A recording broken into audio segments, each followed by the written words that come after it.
और भी शख्स है, उनसे भी बात करते हैं। अश्वनी जी, आपका क्या रहेगा इस पे, क्या देख रहे हैं आप भी ये मानते हैं कि इस लॉ से जो है डोगरा कल्चर को कहीं ना कहीं इफेक्ट पड़ेगा? देखिए मैम, ऐसा है कि जिस तरीके से आए दिन जो नए नए कानून लेके आ रहे हैं और उसके बाद कुछ इस तरीके से प्रदर्शन होते हैं, फिर इनको वो लॉ जो है वो वापस लेना पड़ता है। तो मेरे हिसाब से केंद्र की सरकार और स्टेट की सरकार दोनों असमंजस में है। जिस तरीके से इन्होंने 370 को हटाया गया और उसके बाद जिस तरीके से ये इन्होंने प्रयोगशाला बना दी जम्मू कश्मीर को, और आए दिन जो है वो नए नए कानूनों की लेके उनका प्रयोग जो है वो किया जा रहा है जम्मू कश्मीर की जनता के साथ। तो कहीं ना कहीं मनोवैज्ञानिक तौर पे जम्मू कश्मीर का आवाम जो है वो आहत हो चुका है। वो पहले से ही परेशान है। जिस दिन से इन्होंने 370 हटाया और आज दिन तक जो है वो जो जनमानस है वो पटरी पे नहीं आ सका है। ना तो उसका व्यापार चल पा रहा है और ना ही वो अपनी जान बचा पा रहा है। जिस तरह के से कल 3 हत्याएं की गई, वो भी बीजेपी के कारकुनों की, तो ऐसा लगता है कि बीजेपी की सरकार जो है वो नाकामयाब हो चुकी है इन हत्याओं को रोकने के लिए।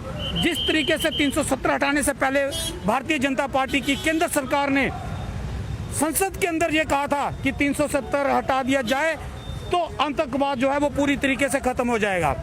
तो अब हमारा ये कहना है कि केंद्र सरकार ये बताए कि 370 हटाने के बाद कितना आतंकवाद खत्म हुआ है, कितने लोगों को रोजगार दिया आपने। जी अश्विनी जी, आपने बात की व्यापारी वर्ग की, तो व्यापारी वर्ग में हाल ही में हमने बात की उनसे, तो उनका कहना है कि व्यापारियों के लिए तो ये एक बहुत ही बड़ा स्वागत का एक लॉ निकाला गया है, वो तो इसका वेलकम कर रहे हैं।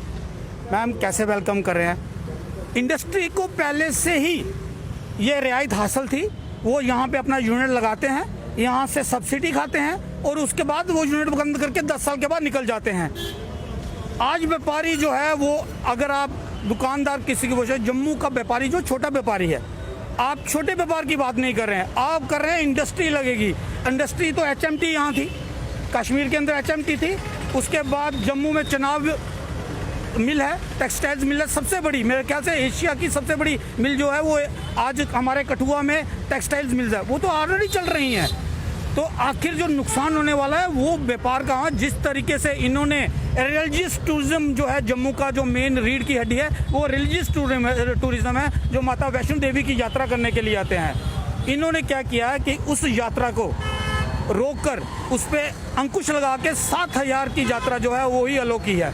तो किस प्रकार से वो एक छोटा व्यापारी जिसने अपने दुकान का बिजली का किराया देना है, जिसने अपने बच्चों को पालना है, उसकी रोजी रोटी चलानी है, उसने अपने जो कर्मचारी रखे हैं उनको वेतन देना है, वो किस प्रकार दे पाएगा जब उसके पास काम का साधन ही नहीं होगा, जब उसके पास जो रोजगार जो चला रहा है उसके पास ग्राहक नहीं आएगा तो कैसे चला पाएगा। तो अब कांग्रेस का क्या कुछ है कि क्या अब आगे आपका रहेगा, क्या आप स्वीकारते हैं इस बिल को या नहीं? देखिए, हम इसको पूरी तरीके से इस बिल को जो है इसकी बर्तस्ना करेंगे और एक ऐसी स्थिति जो है बन चुकी है कि आज विवश होना पड़ रहा है जम्मू कश्मीर के लोगों को सड़कों पे आने के लिए इस बिल के विरोध में, और इनके पास कोई भी ठोस नीति नहीं है जम्मू कश्मीर के लोगों के हित की बात करने के लिए। और आए दिन नए नए कानून जो है वो थोप दिए जाते हैं जम्मू कश्मीर के अंदर।